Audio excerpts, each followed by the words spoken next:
Dzień dobry.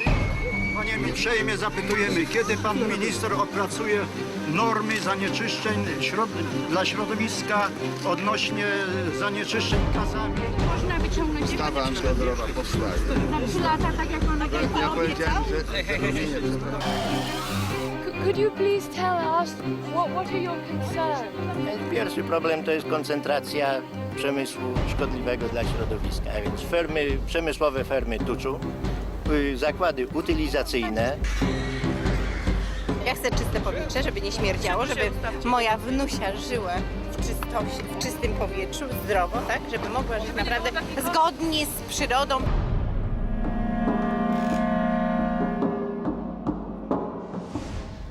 I'm Tracy Worcester, and I've lived in the countryside most of my life.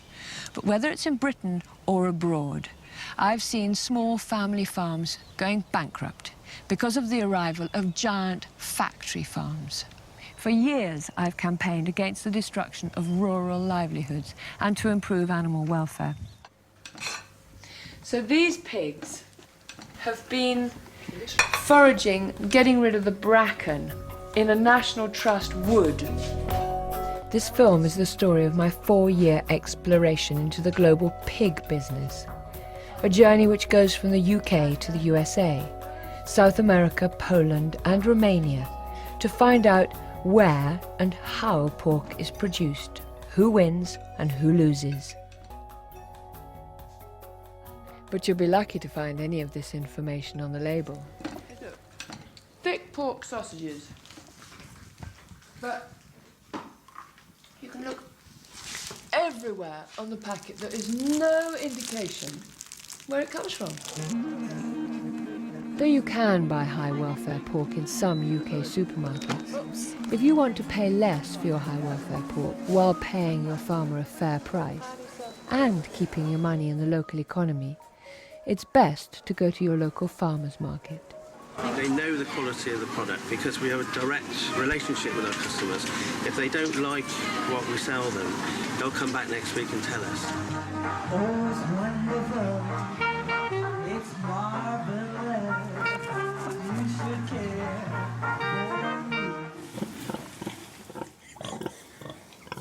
For stallholder Mike King, the secret of producing top-quality pork lies in the humane treatment of his animals. I think pigs, they're such intelligent, sort of inquisitive animals. They need to be active all day long, searching for roots and grubs and things like that. Whereas pigs in concrete boxes, they've got nothing to do all day long. They're totally bored. It's one of the reasons why I left that more intensive farming and decided to keep them like this.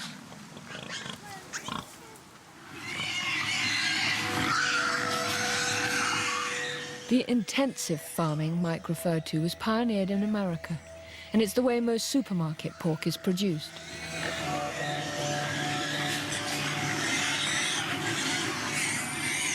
Early in my inquiry, I met up with veteran animal welfare campaigner Tom Garrett, who's opposed intensive livestock production ever since it began. What we have, I think, is the application of industrial systems that were designed to build cars and build machines to living creatures. It's infinitely cruel in my mind, and no civilized society, whatever civilized society means, ought to countenance it. Sows, for example, are subjected to confinement in a very narrow cage, so narrow they can't even turn around during gestation.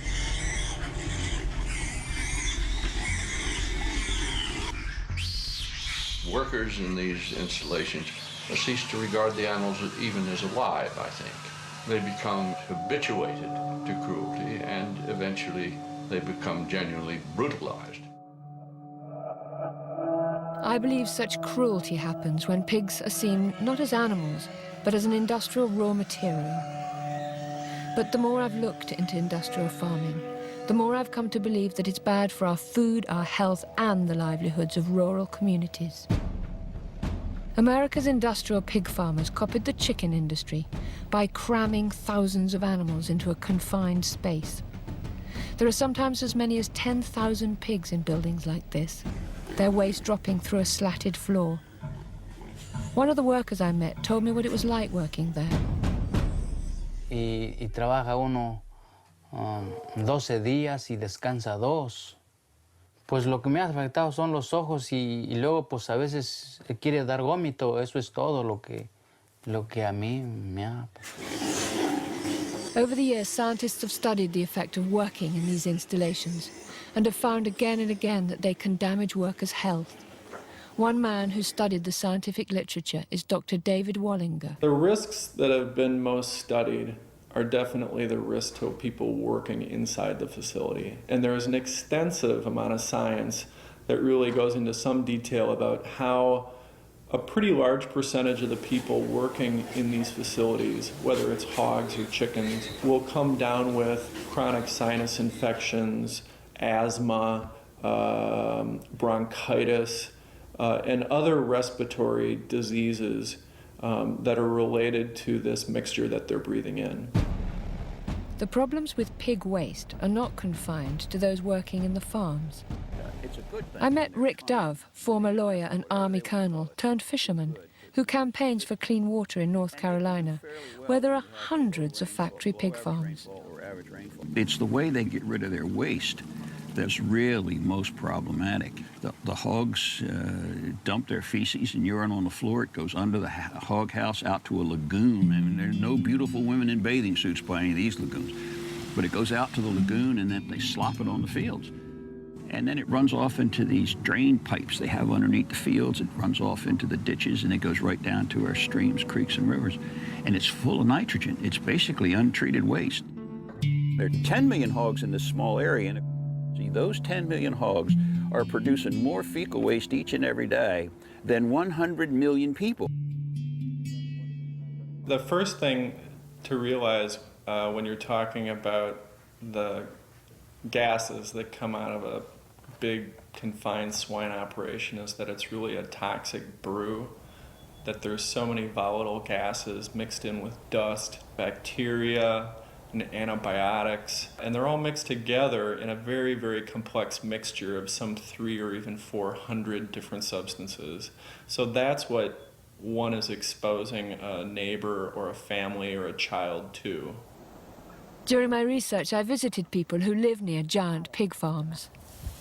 They came out and tested my water, and in a couple of days, I got a letter telling me not to drink my water, don't bath in my water, don't cook with it. And there's flies on the side of the house, all around the doors, all around the windows, great big greasy-looking flies.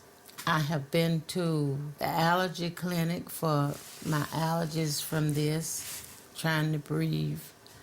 And it makes my eyes run, it makes my eyes puffy, it makes my nose run, it makes my throat sore. When it's spring, it just cuts your breath off. And you get like phlegm in your throat, your eyes start running, you know, and you just get a headache, you know, and you just really almost, I guess, just get angry because you can't breathe. In 2003, when the US government introduced new controls on spraying pig waste, it was estimated that 80% of the farms in the USA at the time were in breach of the new regulations. And in 2004, a scientific study found that many older lagoons in North Carolina were leaking waste and contaminating the water table. Throughout the 1990s, small farmers in America campaigned against the growth of big farms. Food has become a major profit-generating commodity and has spread onto a global playing field where food producers, workers, and consumers are reduced to pawns, manipulated by giant corporations. During the 1990s, large-scale meat processors bought up livestock farms. This vertical integration allowed the corporations to control the whole process from farming and slaughtering to packaging. The factory farms were now the main buyers of pigs. And as the price paid for pigs fell, many small farmers went bust. One survivor was Paul Sobocinski. They wanted to control the market, and they wanted to control about how livestock production was going to be raised, and they wanted to take more of the profits from production agriculture, take the profits the farmers made as independent producers and put them in their pocket. My tipping point, I think, was when I saw hogs go down to $8 a hundredweight in this country. worse than the Depression in the 1930s. And I saw that pain, I saw that happen to farmers, that I knew that we had to fight back, that we had to stand up, or they were just going to roll over and take democracy, our freedom. Why is it when people are in bondage to their government, it is called tyranny? But when the oppressor is a multinational corporation, it is called efficiency. Opposition from farmers and environmentalists to the growth of factory farming had some small victories. In 2001, North Carolina banned processors from buying livestock farms, and also banned new-build factory farms from installing the lagoon and spray system. Around this time, many agribusinesses started to look abroad. One such company was Smithfield Foods of America, the world's largest pig producer and processor, with annual sales of almost $12 billion. It processes 27 million pigs a year, employs over 52,000 people, and from its US base has expanded to 15 countries. And a country to which Smithfield turned their attention was Poland, destined to join the European Union, and a country where land and former state farms were relatively cheap, labour costs low, and regulations light. In Poland, Smithfield bought the former state-owned slaughterhouse, Animex, followed by 21 state farms. Its managing director explained why. We are in the farming business because we want to make money on it, yeah? And we believe that this has a great future. First of all, we are by far the biggest farmers in Poland. Secondly, we believe that Poland is a great opportunity for let's say, a foothold to get into the European market. In Poland, the arrival of big foreign factory farms coincided with a change in the law, which reclassified the definition of pig feces from sewage to fertilizer. This enabled the farms to use spraying techniques like this, common in America. No, raczej skorzystali ci, co używają dużo tej gnojowicy i to jest, powiedzmy, jeden z negatywów rozwoju gospodarczego w Polsce. In 2003, Robert Kennedy Jr., nephew of the former US president, went to Poland to warn them of what he saw as the dangers of industrial pig farming. In 2001, he had filed a court case against Smithfield Foods, alleging that they'd broken environmental laws in North Carolina. He obtained a settlement in which Smithfield agreed to enhance environmental protections at 260 hog production facilities. I feel the responsibility to come here and warn Poland that they're going to try to get away with something in Poland that people in the United States now recognize is a catastrophe. The arrival of factory farming in Poland was controversial. The Polish Senate's Agricultural and Environmental Committee held a hearing to investigate it. They invited evidence from both Kennedy and from Smithfield. Adopting the Polish system of production to meet these challenges requires capital inputs for the upgrade and modernization of both farms and plants. 20 years ago, there were 27,500 independent hog farmers in the state of North Carolina. Today, they've been completely replaced by 2,200 hog factories, 1,600 of them either owned or operated by Smithfield Foods. Smithfield controls 85% of the hog production in the state. And every factory that's built gets rid of 10 traditional family farmers and replaces those jobs with 2 or 3 minimum wage jobs to workers who work in the plants. These facilities sicken the people who live downwind. Neighbors complain that they can no longer hang their laundry or sit on their porch during the summertime or plow their fields without becoming sick. There's now a moratorium on the construction of hog lagoons in the state of North Carolina. So here is a company that is coming to Poland and promising to modernize agriculture in Poland with a system that has been banned in the place where it was invented. Some of Kennedy's concerns seemed justified. In the same year he visited Poland, a government report was published which showed that all 14 Smithfield farms inspected had violated some regulations, either environmental, construction, health, or veterinary. These included failings in the disposal of their waste, failure to look after their employees' health and safety, and the improper storage of dead animals. As in all companies in the world, we are making mistakes, but we are not, we are correcting the mistakes as soon as we make them. We are following all the Polish and EU regulations for farming, so we are not doing any additional pollution. On the contrary, we are really trying to protect it.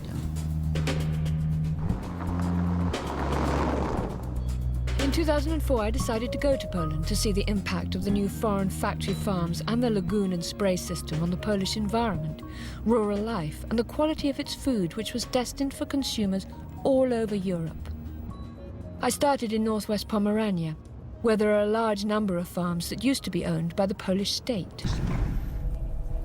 The first state farm that Smithfield's Polish company Prima bought in 2001 was Boszkowo, which by 2004 housed 17,000 pigs.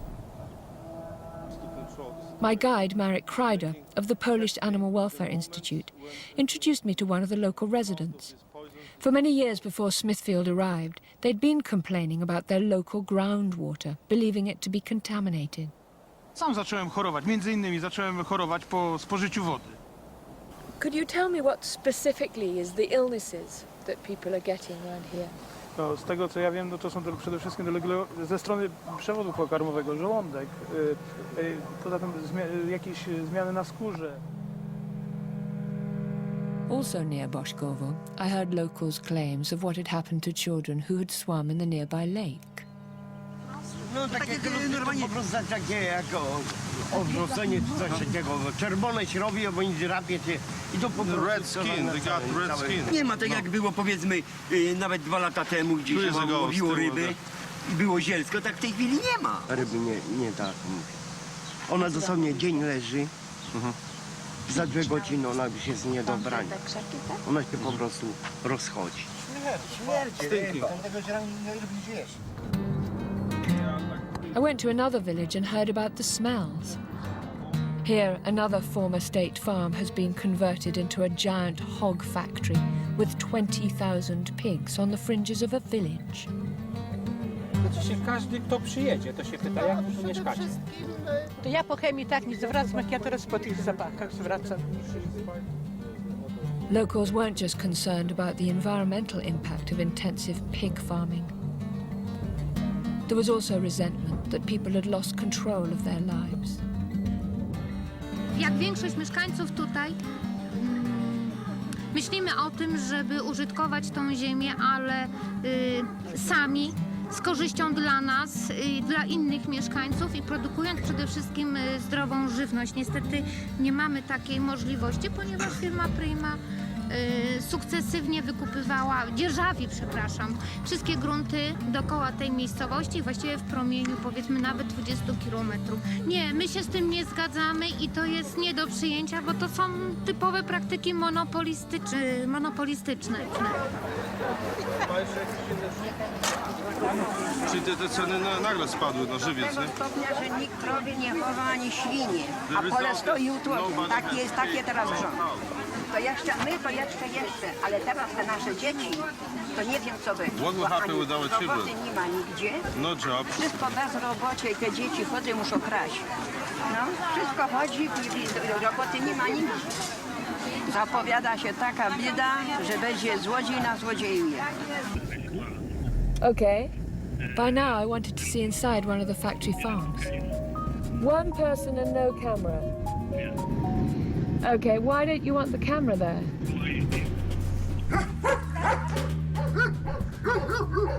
I'd like her to follow and take a picture of the pigs inside the ventilation shaft. You from there, will you? Yeah, quickly before anybody comes. Unable to get an authorized picture of conditions inside any of Smithfield's Polish farms, a broken air vent was an inviting opportunity.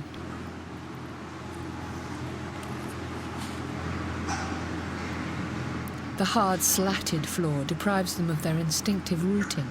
Plus, there's no straw for bedding. Co Państwa tak interesuje? pasuje tutaj.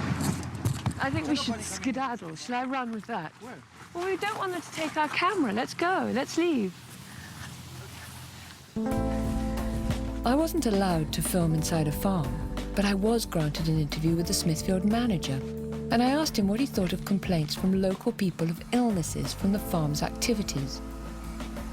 I can understand that smell, but we are not aware about any illness or sicknesses of local people.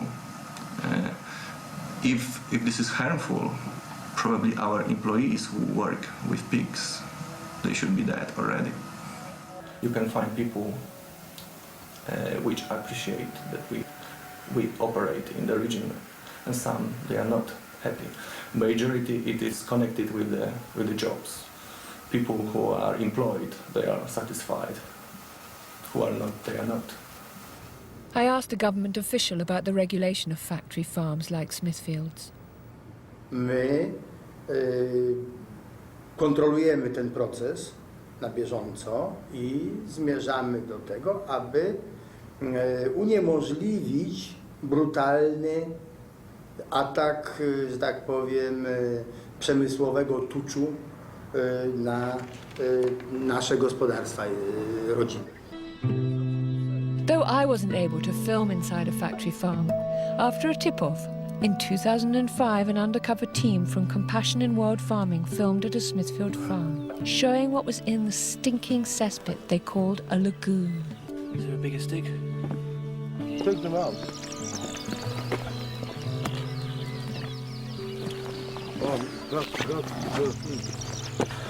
Smithfield responded to these pictures by saying it was physically impossible for dead pigs to get into the lagoon, and they would never tolerate disposing of them in this way. And they also claim that local officials, after an investigation, concluded that the pigs found did not come from their farm. Later in the same year, another team from Compassion in World Farming managed to get inside one of Smithfield's farms at the village of Wyskowice.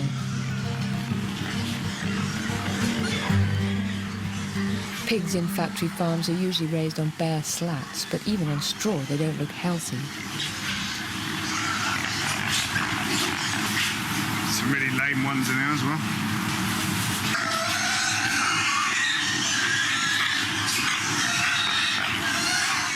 I asked Smithfield about these pictures, and they said that their pigs' health and welfare are their top priorities, and their Polish farms either conform to or exceed EU regulations. Although I've asked them twice, with regard to these particular pictures, they say that the allegations and the events described are absolutely false. I met a forester in western Pomerania who explained why villagers are complaining about living near two giant Smithfield factory farms. Okay, we'll walk now. Wożenia i wylewania gnojowicy na pola to odbywa się zwykle już od marca. No i praktycznie to trwa do listopada prawie bez przerwy. Także no, te smrody mamy ciągłe. Jest to takie stopniowe zatruwanie, no bo przecież te gazy, które są w atmosferze, wdychając je codziennie, no to my w codziennym życiu codziennym jesteśmy w jakimś stopniu podpruwani, nie? Tak tutaj stojąc i przypuśćmy te smrody, siarkowodór, amoniak, metan, skotar, inne przecież, a poza tym, no a gdzie są drobnoustroje, bakterie? The next year, 2006, I was back in Wyskowice after I heard about a campaign by local people against the pig farm, which is right next to the village primary school. In North Carolina, you couldn't put 250 pigs within 750 meters of a school, but here there are 12,000 pigs. Szkoła jest oddalona od fermy około 150 do 200 metrów i najbliższym jest obiektem właśnie od tej fermy. I te dzieci często właśnie miały jakieś katary, jakieś łzawienie ucz, jakieś choroby alergiczne nawet. Jak zaczęły się żniwa, to nie mogliśmy otwierać okien i wychodzić na przerwy. Wszyscy się leczyli, jak wracali do domu. There was a scientific study of the impact of the odours from the Wiskowice farm done 3 years earlier by Dr. Zbigniew Hallet, an epidemiologist who had been Deputy Minister for Health and Chief Sanitary Inspector in 3 separate governments. We found that those who live in closer distance from this meat factory suffer more from headaches, from sneezing, from stuffed nose, from running eyes, burning eyes, from neurological, respiratory and intestinal diseases, just because of being so much exposed to the noxious gases. Smithfield's representative in Poland, Morten Jensen, responded to these claims. First of all, I say we are complying with all the Polish and EU regulation concerning any environmental issues with the plants. On top of this, we are a little bit, difficult for us to understand this complaint because the farms that we bought there was existing farms that have been operating over many years before we bought them. Yeah?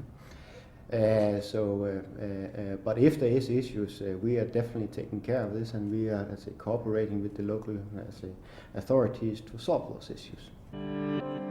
More recently, Smithfield told me that allegations of air pollution had been the subject of proceedings, but had always been resolved in their favour.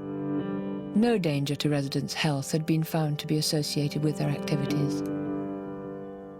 I asked the Minister for the Environment at the time why nothing could be done about the smells. Odnośnie zapachów nie ma norm. W związku z tym to jest poza możliwościami jakiejkolwiek kontroli administracyjnej. I tak samo to występuje, przepraszam, w Unii. Nie mamy standardów na zapach. Given the historic experience, the Minister from the Law and Justice Party was very critical of the way factory farming had established itself in Poland in the past. Wiele ferm funkcjonuje skażając środowisko, produkując żywność kiepskiej jakości, nie respektując przepisów weterynaryjnych, sanitarnych, dobrostanu zwierząt i tylko dzięki temu są względnie konkurencyjne. Polskie prawo musi być poprawione w tym względzie i precyzyjnie, zdecydowanie respektowane.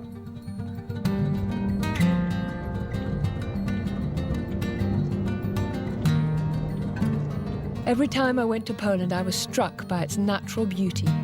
It's home to 200 species of birds that are rare or extinct in the rest of Western Europe, including 40,000 pairs of white storks that nest as cherished residents of Polish villages. It has the only sizable virgin temperate forest left in Europe and the last herds of wild bison. Its rivers are still free-flowing and unpolluted. This is a tourist area famous for its crystal clear lakes. However, this is where there is a huge concentration of pig factories. We don't need such companies. Tourism is the basic business for people who live here to earn money. I know our people are supporting me. The direction that we are planning and we want to go our development is tourism together with small agriculture. This is the way that people could achieve economical independence. If the experts are worried about pollution and the exploitation of the Earth's resources, shouldn't we be learning from Poland's traditional family farms and so protect them? It works, it's adequate for this number of hectares and for the number of people, and it doesn't use a lot of energy, and it doesn't therefore contribute to the greenhouse effect. And as oil becomes more and more expensive, you'll surely find that this kind of farming is going to be more attractive and more economic for that matter. Alicia Samley's farm has been in her family for generations. Nasza produkcja świń nie będzie się opłacała, dlatego że powstawają duże fermy i one produkują bardzo dużo świń w krótkim czasie. mają pasze z różnymi dodatkami, dlatego świnie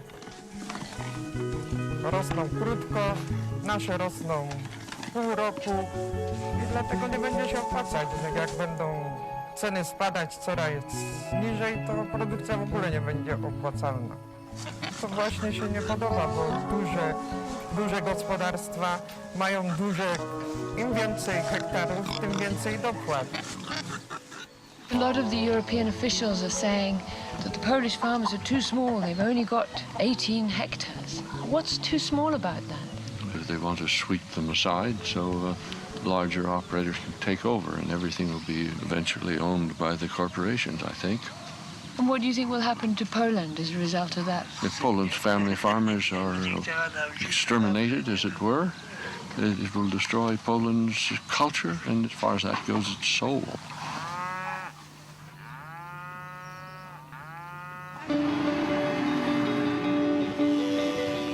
So it seems that economic development is not being determined by the needs of people, but by the need for companies to grow and compete in the global market. And believe it or not, you and I are helping to fund this.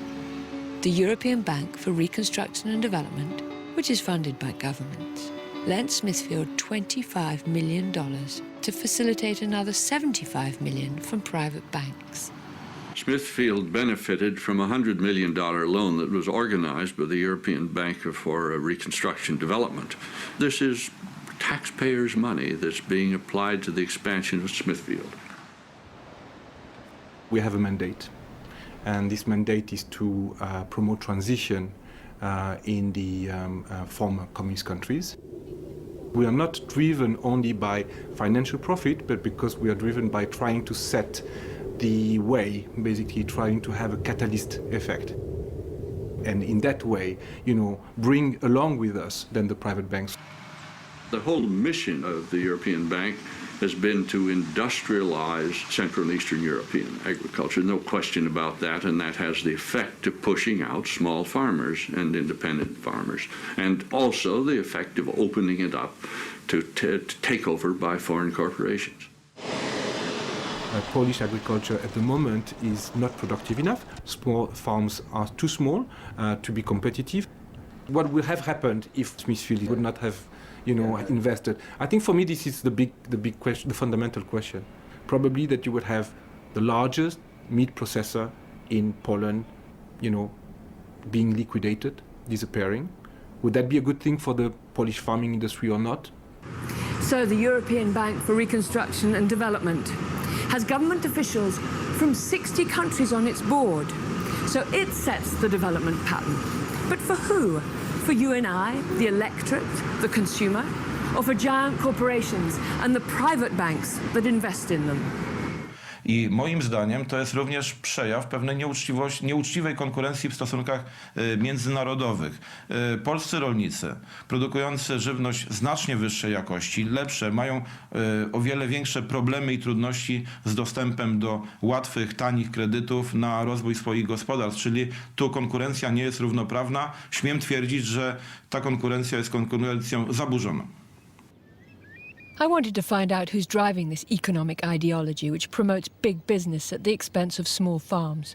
So I went to see economist Bernard Lietaer, a former central banker and successful currency trader, now a university professor. The financial institutions are running the show. The governments are all indebted to them. In the United States, a third of all contributions to political campaigns are done by the financial institutions. So there's no chance that they will change the rules of the game. I would compare the money system as a ring that we put through our nose, and it leads us where it wants to go. We forgot that we created the ring and that we put it there. So this taxpayer-funded restructuring and modernization effectively means the end to family farming, which produces good animal husbandry, good quality food, satisfying work, and protects the environment. Górę i potem tu w tym śrutowniku się mieszalnika i jest swoja pasza, nie? To znaczy śruty pszenicy, z żyta, zmieszanych różnych. Potem się dodaje czy ziemniaki, czy zielone. W zależności od pory roku, co wytworzymy na tym gospodarstwie. To są naturalny sposób karmienia świń.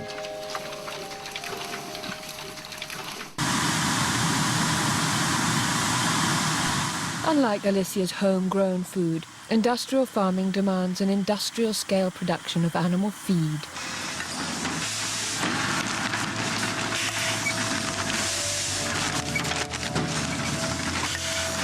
You have to be competitive, and I don't think you can really be competitive on a small farm producing your local feed in a way your grandfather has been doing, and still being able to produce it in a competitive way to the big companies like ours.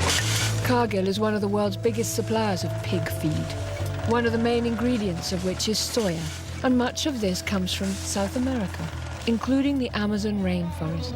Here, as in Poland, small farmers pay the price of industrialization, provoking widespread protest.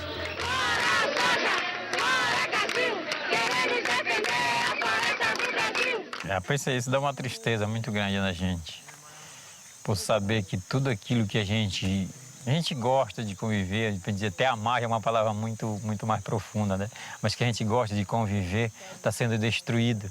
Menos para ajudar um outro povo, mais para dar comida para bicho. Que este povo ele seja solidário a nós e que dê basta nesse consumo dos produtos que são oriundos da Amazônia, principalmente, soja.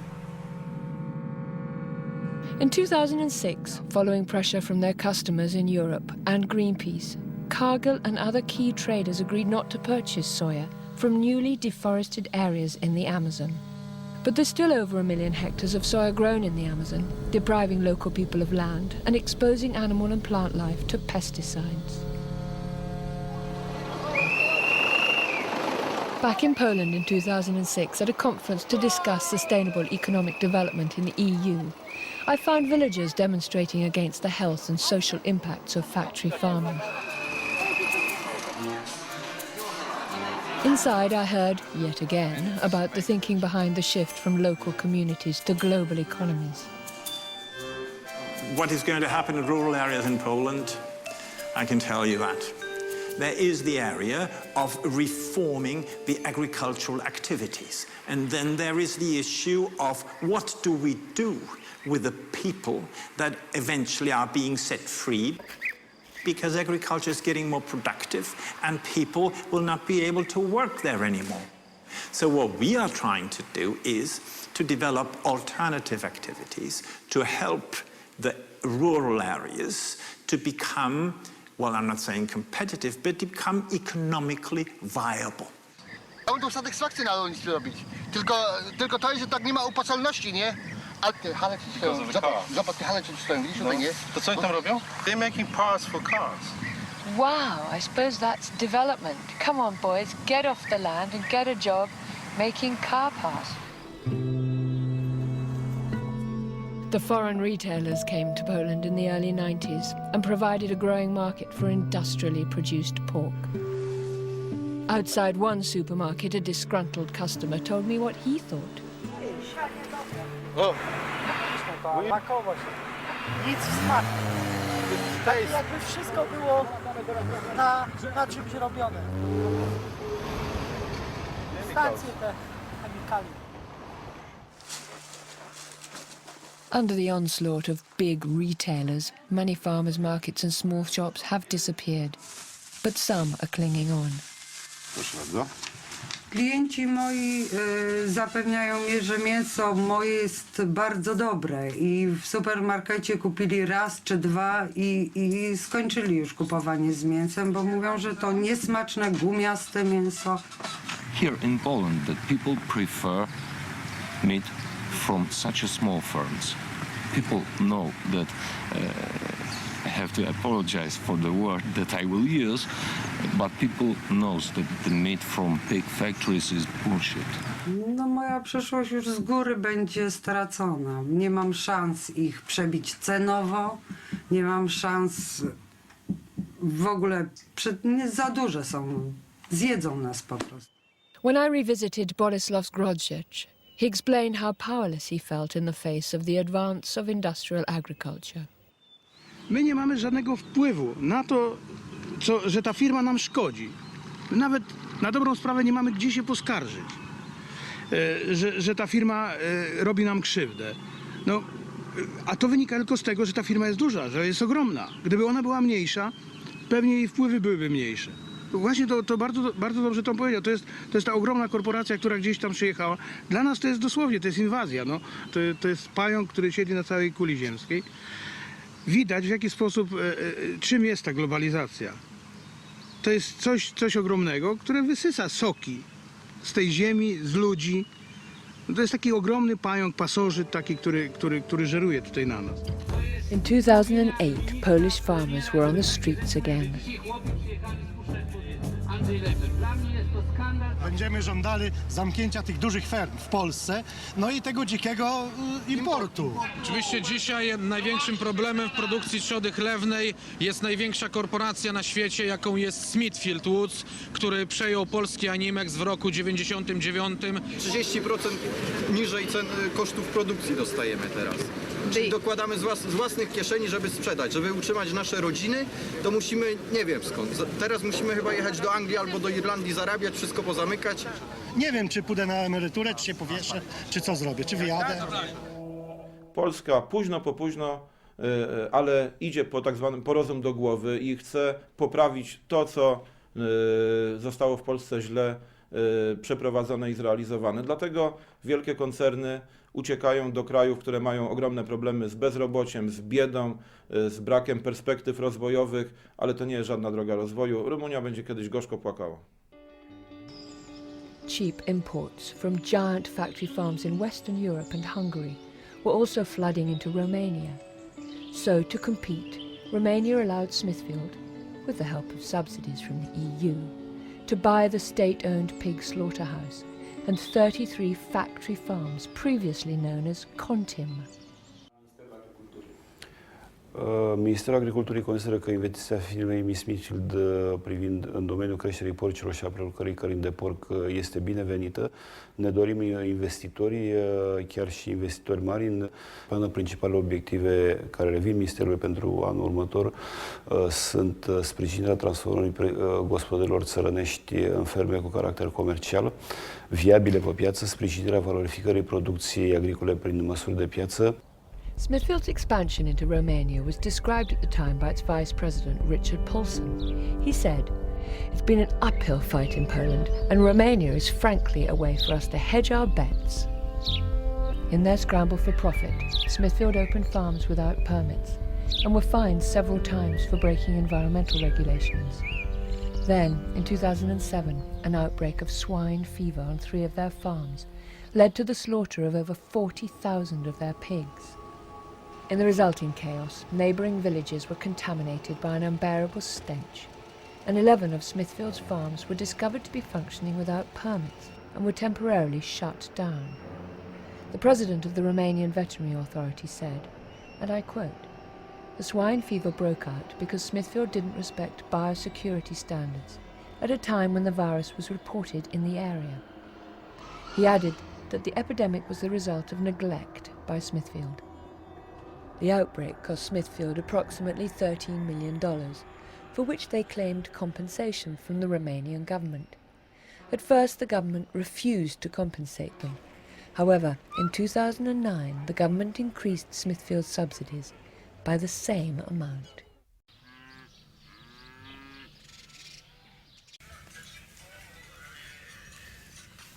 Ciao, domnul! Oh, mama! Ce mănâncă? Nu ești, uite, iarba până în pula e pișălău, nu mâncă, băga mă și pula în măsă azi. Nu mâncă, ai văzut cum a trecut pe aici, direct somn. Între cu tractoarele pe unde vreau, spar toate drumurile aici, ce morții mami e aici, mă, tată? Ce e aici? Cum? Vace, de ce cauza cum la ora asta, când iarbe bătrâna auderie? Că din cauza pișălău, din tratament de la conti, futul în gură de conti mșenii de porci. Eu nu știu ce e acolo. Deocamdată unde plătesc eu aici, nu vine în pula mea de cealaltă țară să-mi bage mie aici. Nu plătesc ei. Vacile când măr seara acasă, măr scoabe. Măr scoabe. De foame și de însătate.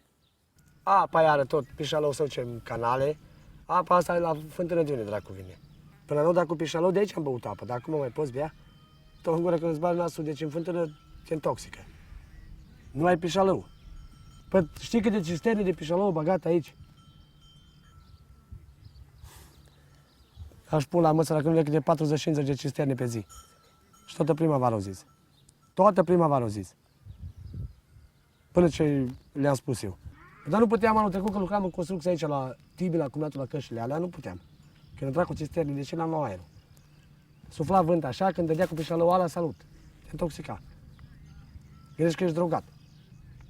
Adică aceste probleme sunt, nu le putem ignora, trebuie să găsim soluții pe care să implementăm. O parte din soluții există, ele pot fi implementate, problema este dacă se vrea așa ceva. Și de-aia noi țăranii, ca să ne fie mai bine și mai sănătos, ne ținem noi, pentru noi și mâncăm din naturalul nostru. Dacă nu scurmănește, parcă nu, când e numai pe beton, nu se face, slăbește, rămâne micuț, slab, nici nu pune nimic pe el, nu faci producție nimic. Așa dacă are pământ și pe aia unde să scormonească, pac, are plăcerea lui să mânce gozuri, mizerii, cucuruzul, orice găsește să mânce. Noi am învățat de la străbunii noștri, de la bătrânii noștri, de la părinții noștri și am mers, eu sunt format, eu am mâna, am capacitatea de a lucra totul natural și totul, de fapt, cum trebuie de fapt. Așa. Uite, de exemplu, dăm coacele așa, dă să le bat un pic așa, las-o jos, cu asta să nu ne tăiem, așa. Acum mai bătută de copil, el nu e așa specialist, na, dar în lipsa mea mai bate și el că se învață că, na, asta o bați frumos, o faci așa, în așa fel o bați încât să joace pe unghi, să fie așa ca lama subțire. Ne place aici la țară deoarece poți să mănânci natural, faci activități fizice, adică nu stai ca la bloc, ca la oraș. Lucram, prășeam, aram, grapam, sămănam cu mâna, ca și acum 2000 de ani, pe vremea Domnului Iisus era. Mătă nu, lapte avem, brânză facem, le-am dat și lor brânză de vacă, le-au plăcut, au mâncat. Ouă avem, porc, carne, de vițel, de ce ne trebuie, tot nu cumpărăm. Noi din magazin nu cumpărăm numai zahăr, ulei, ce nu avem noi, știi?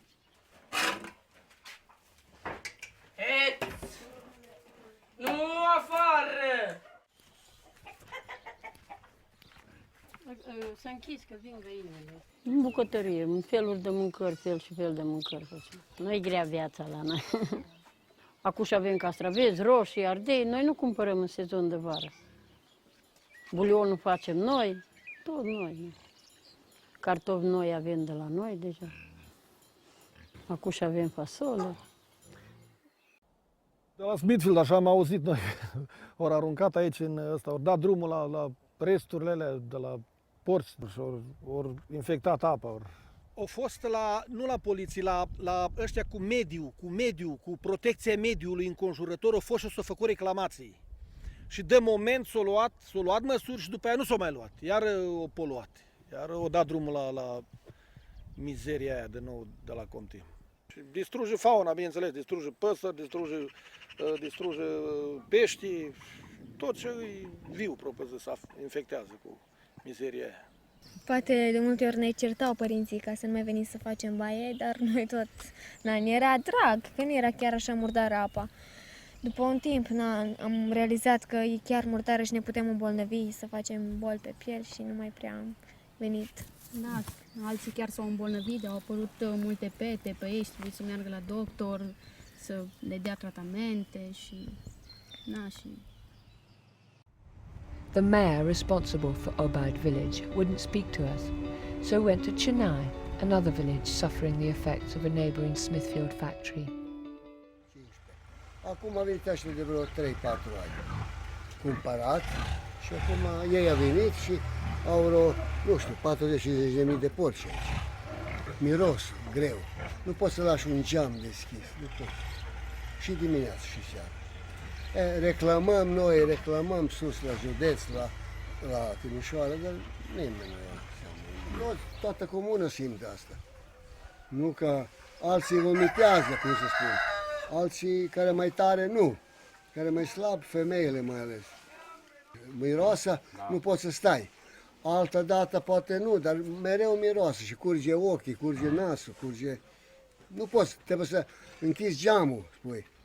Geamul, să nu intre miros înăuntru. Cine are copii mici, nu e așa numai. Dar nimeni nu poate să le face nimic. Ești domn mare, boier. În ceea ce privește mirosul, în ceea ce privește probleme legate de miros, vor exista și sunt. Dacă se respectă cerințele vis-a-vis de distanța minimă și direcția vântului dominant, se vor putea reduce. Concret, porci bolnavi da, oameni bolnavi da, apă uzată da, apă poluată da.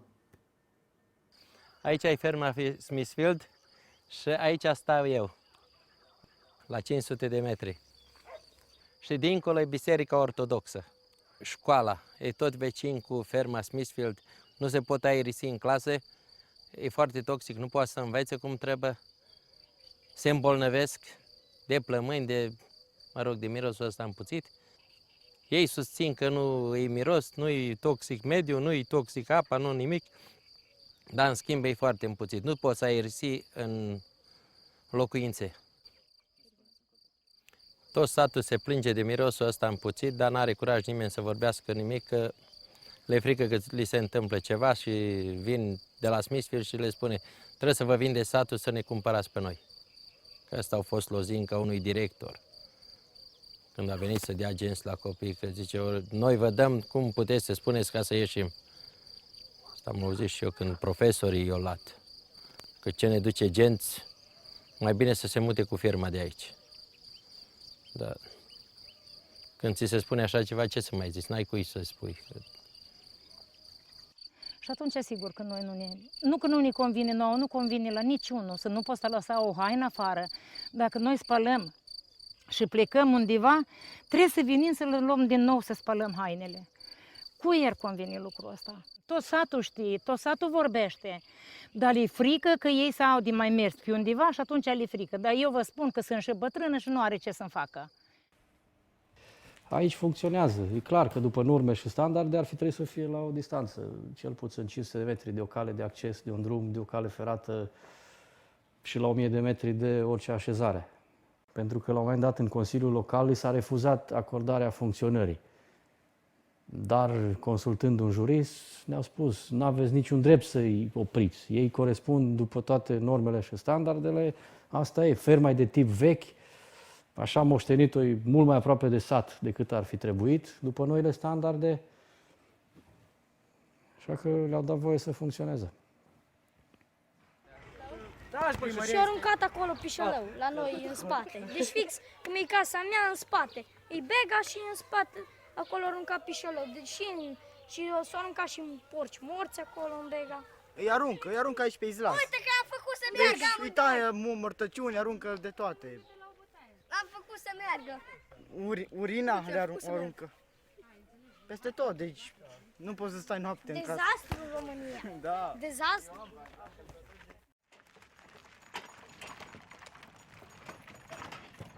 Asta ar trebui să fie un magazin unde poți să produci, să-l dai tu, că tu crești acum. Eu am 5 bucăți, nu le tai toate, dau unul la băiat, unul tai eu, că nu suntem și noi în vârstă, că avem și animale, și pui și ciurci și așa mai departe. Și servim tot așa. Și restul, 1, 2, ca și tu să vin, că să poți să trăiești, dar n-ai unde. Aștept să vină unul și altul și atunci, știi cum este. Cum să spun, o unitate așa, care preia, care ăsta tot, să-ți preia porumbul, să-ți ia grâu care are, lucră mult, el lucră 20 de hectare. Și crescători de porci. Înainte erau mai mulți pentru că era o mai mare libertate în a vinde animalele vii. Acum, de când suntem în Uniunea Europeană, sunt niște condiții mai restrictive. Și atunci multă lume a renunțat în a mai crește porci. But you actually had 160 pigs. It was functioning and then suddenly the vet didn't give you permission to sell it at the abattoir. Why? Știm de ce. Dacă n-am mai primit certificat sanitar veterinar, e clar. Mi s-a spus clar, nu avem voie să livrăm la abatoare autorizate. Puteți să sacrificați pentru consum propriu, pentru consumul din localitate. Nu știu, ei motivează securitatea bolilor, de a nu pot să-mi dau seama. Sau cine știe, poate nu știm noi exact politica care a fost de a ne îngrădi pe noi. Sau poate, mă rog, poate a fost o politică ca să vină ei pe piață. Nu știm asta. Dar cert e că așa s-a întâmplat. Pur și simplu problema e că s-a cam distrus creșterea porcului la noi în comună, cel puțin ce știu eu. Dar mă gândesc că cam în toată țara așa e. Mai ales aici unde Smithfield-ul e puternic, nicio șansă pentru noi. Rămânem numai cu miros lor.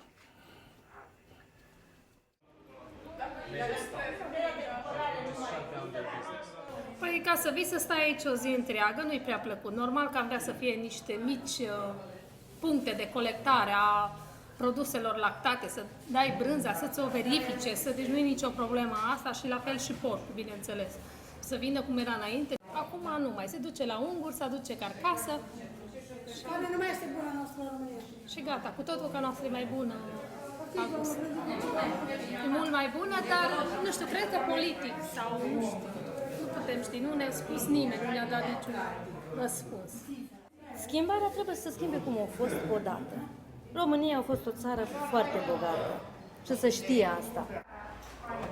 Eu am fost foarte supărată că eu am avut un abator foarte frumos, pus la punct, standardele europene, ca până la urmă, vezi, Doamne, că nu mai am voie să-mi tai porcul meu.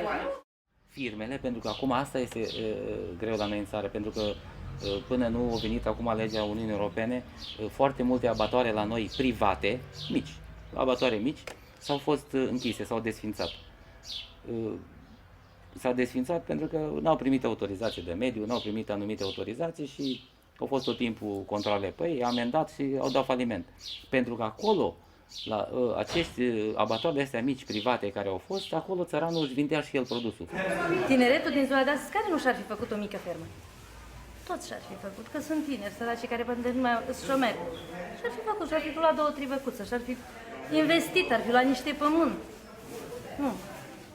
Și unde ajung? Copiii tineretul care acum de 10-15 ani, de 15 ani, ajung și cresc mare de vârstă de 30 de ani.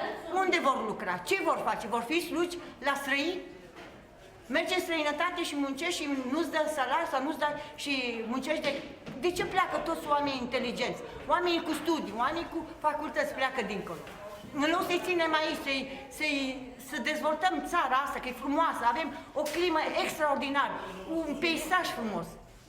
Păi, sincer să fiu, încurajați să stea, n-au fost încurajați, dacă ați urmărit și noastră acum câteva luni de zile, inclusiv președintele statului a venit cu o ofertă la tineret că celor care nu le convine să plece din țară, că sunt liberi, că e Uniunea Europeană. Nu așa se procedează.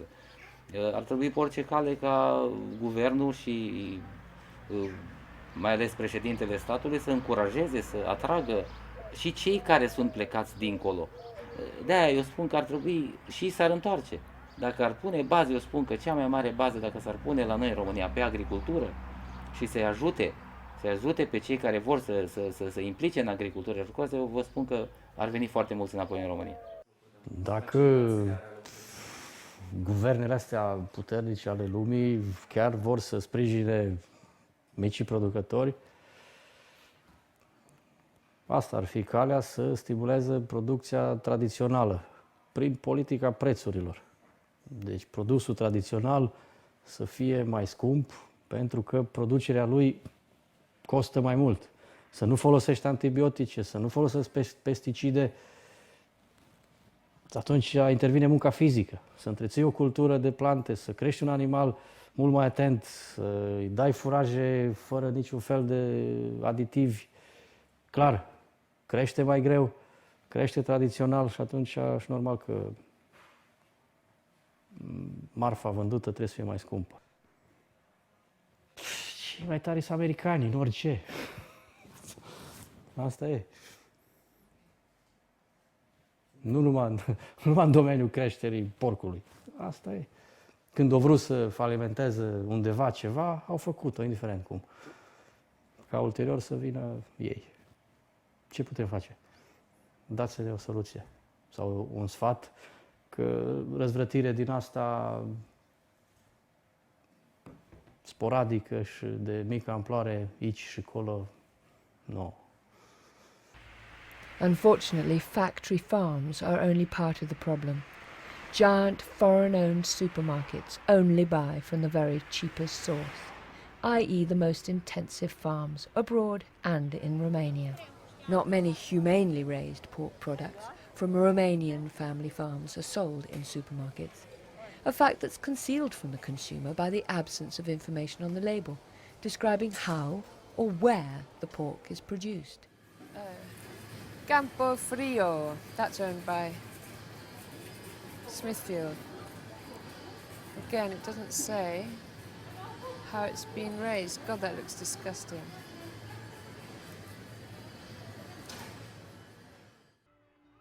Just as pigs have been taken off the land and crammed into sheds, the free market system has pushed skilled family farmers off the land and into cities or abroad to seek a job serving distant markets. As low-paid labour and consumers of low-quality goods, not least food from the supermarkets, they have become engines of the growth economy, controlled by a few transnational corporations. The profits from pig farming, that once went to millions of small-scale Romanian farmers, are now going into the pockets of a few corporate executives and their shareholders. As opposed to importing 50% of its pork from factory farms in the EU, and restricting the market for millions of Romania's traditional pig farmers to home consumption only, Romania's government could ignore the diktats of the present EU food policies and guarantee a decent price and a market for their producers, and thus revitalise their rural economy. Politica mâncării ieftine, care nu se poate să fie ieftină dacă e produsă scump. În momentul în care vrem producție, pierdem la calitate, întotdeauna. E logic. Și, ca să fac o glumă, bărbații care fac sport, culturism, e o consecință firească a naturii. Își fac o masă musculară foarte dezvoltată, dar pierd în partea bărbăției și a potenței, lucru verificat. Deci câștigi într-una, pierzi în alta. Dacă nu lași natura să meargă așa cum a fost ea făcută. Puteți să-i ziceți asta. When in America to interview Smithfield about their Eastern European and US operations, I saw what Romanian and Polish supermarket shelves might soon look like. Smithfield, Smithfield, Smithfield, Smithfield. Loads and loads and loads of Smithfield food dominating the pork section. This is the Walmartization and commoditization of every product. Smithfield is producing these uniform cuts, which is what, Walmart wants it to do. And in the meantime, they're homogenizing and they're diminishing quality of life for everybody in this country. And I don't think it's good for America. It's not good for our food supply. It's not good for our food security. In 2006, I was refused permission to interview their chief executive, Joe Luter. However, a few years later, they granted me an interview. Okay, so I'm just off to Smithfield to interview Dennis Tracy, who's their environmental walla, an attorney. Terrifying. They must absolutely loathe me, but I'm sure they'll be extremely polite, and they will reject every single thing that I say. Tracy was there. Hi, Dennis Tracy. How are you? Welcome to Smithfield. I want to say I really appreciate you all coming here and talking to us. I mean, I know that you may not agree with what we do, but we really take pride in what we think we're doing, and I appreciate you giving us the shot to at least talk to you about it. Well, there's a lot of problems with polluted water systems. People who live very, very near the factory farms that you now own, that are suffering from respiratory problems, asthma, dizziness, vomiting. I don't know about that. I'm here in the U.S. I have been to Poland on numerous occasions. I have met with various officials. I am unaware of anybody with that specific malady.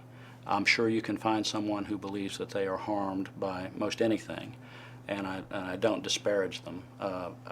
Everybody's entitled to their opinion, but anecdotal information like that, and it doesn't do me much good. I need to know, are we somehow or another out of compliance with a permit, or are we somehow or another doing damage? I would suggest that our systems are in place in Poland to do just what they do here in the U.S., which is to prevent any sort of water pollution issue, and that's how they're designed. My feeling is if the big industrial producers, gosh, there's a whole bunch of them. I think Smithfield's the largest. But if all of these big guys who have industrialized this practice were made to pay the full cost of environmental protection and disposing of their waste, any family farmer in America, any family farmer in this world, I think, could outcompete them at the marketplace.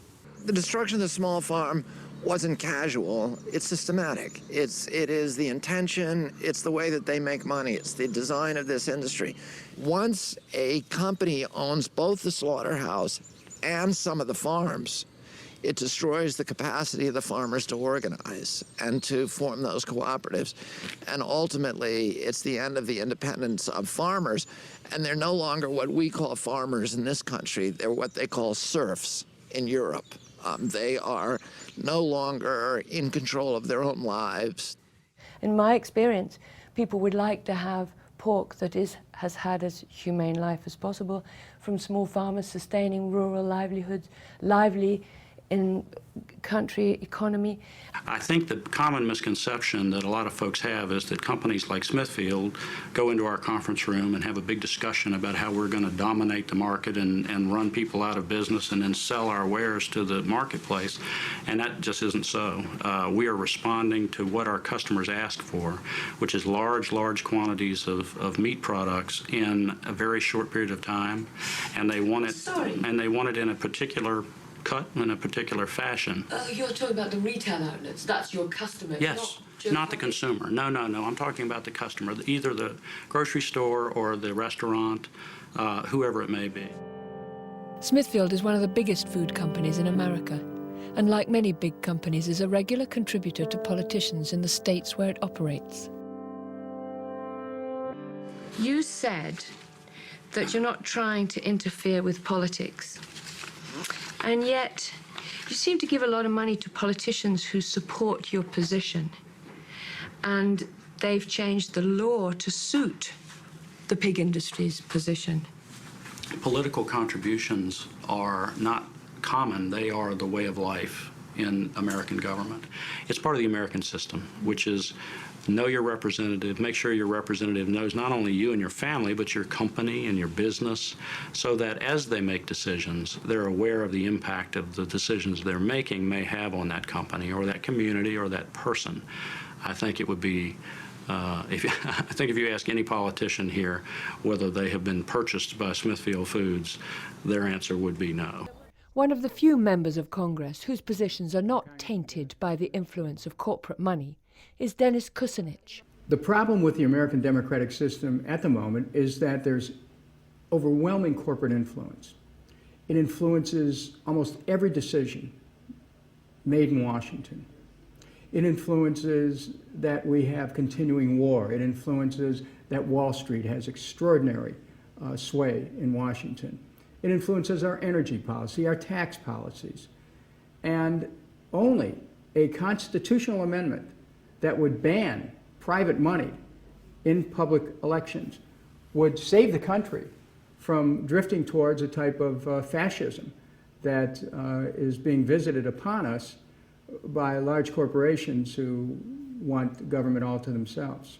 All of the great political leaders from the beginning of our national history have been warning the American public against the domination by corporate power. Teddy Roosevelt, who was a Republican, said that America would never be destroyed by a foreign enemy, but he warned that our political institutions would be subverted by malefactors of great wealth who would steal them from within.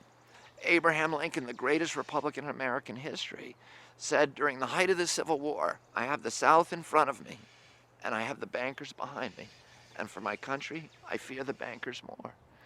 And Franklin Roosevelt said during World War II that the domination of government by corporate power is, quote, the essence of fascism. And Benito Mussolini, who of course had an insider's view of that process, said essentially the same thing. He complained that fascism should not be called fascism, it should be called corporatism, because it was the merger of state and corporate power.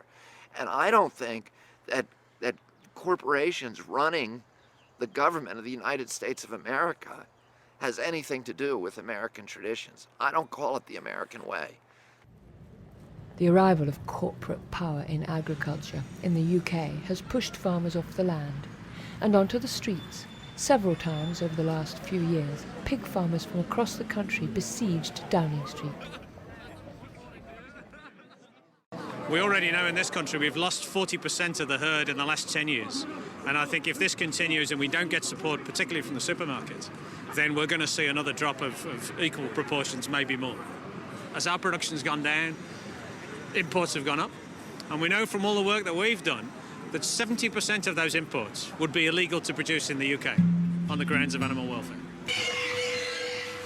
In most EU countries, it's legal to keep pregnant sows permanently in stalls like these, although they've been banned in the UK. How can they possibly sanction pork to come into this country reared on lesser welfare standards than they force us to do? How can that be right? At the Oxford Farming Conference, I spoke to David Cameron, who, when in opposition, seemed to think it was possible to protect our farmers. Yes, we should be an open, global, free trading economy. That's what Britain has always been. But it should be on the basis of rules. And I made the particular point about animal welfare, that just as we don't accept cars that aren't meeting our emission standards, so we shouldn't accept food that doesn't meet welfare standards. However, there's no sign of any restrictions on lower welfare imports from his government. Hands up for some peck ham. Anybody? Over half the pig meat sold in Britain now comes from abroad, like this tin from Smithfield Foods. But it's not just tinned meat. Look at this boast which I found on the Smithfield website in 2008. If you've ever had Spanish chorizo, Polish wajewsko or French saucisson sliced at the deli counter, it might well have come from a Smithfield company in Europe. As a consumer, I'd like to see labels on these Smithfield processed pork products saying exactly how the animals had been raised. However, because there's no legislation requiring it, so there's no animal welfare information on any of these famous brands either. If you want to support farmers in your own country, look for your country of origin label. And if you want to buy high welfare pork, for example in the UK, look for the Freedom Food label, as the pigs have straw. Better still, look for free range, organic or outdoor on the label. It's particularly important to buy high welfare pork because of the emergence of antibiotic-resistant bacteria, as explained by farmer Richard Young. One of the big weaknesses of the system is a heavy dependence on antibiotics and the fact that that causes infections which can spread from animals to humans, such as Salmonella, E. coli, Campylobacter, and even MRSA. And in the Netherlands, for example, where the most research has been undertaken, 40% of their pigs are carrying a strain of MRSA that can pass to humans. It's been spread rapidly on the pig farms because the antibiotics that are being put in the pig feed are actually selecting for it. That means they kill off the other bacteria which might provide some natural competition, but they don't kill off the MRSA because the MRSA is resistant. Meat which may appear very cheap is in fact very, very expensive, and in some cases that could be at the cost of our own lives. We haven't had a new type of antibiotic, a new class of antibiotics for more than a decade now. And it's very difficult to see that we're going to find new antibiotics that would have the same effect as ones that we've had in the past, such as penicillin, which has saved millions of lives down the years. There just isn't that level of research into finding new agents. So I think we have to be more careful with the ones that we have now and how we're forcing the evolution of these strains such as these MRSA strains to become increasingly resistant to the antibiotics that we have, because there won't be anything left in the cupboard in a few decades down the line, which may really point to a less intensified system of farming where body mass increases are not the prime driver. It's not all economics, and we are having a long view in terms of human health. I would prefer that our food policies are decided locally, but unfortunately they're not even decided nationally.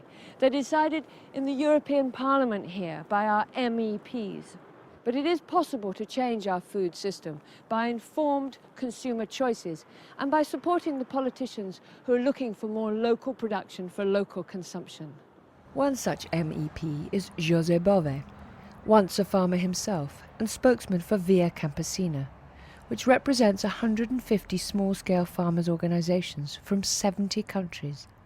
He's now battling for farmers' rights in the European Parliament. Qu'on stoppe la concentration et qu'on intègre à la fois le bien-être animal, la question de la santé, la question environnementale à l'intérieur des systèmes de production.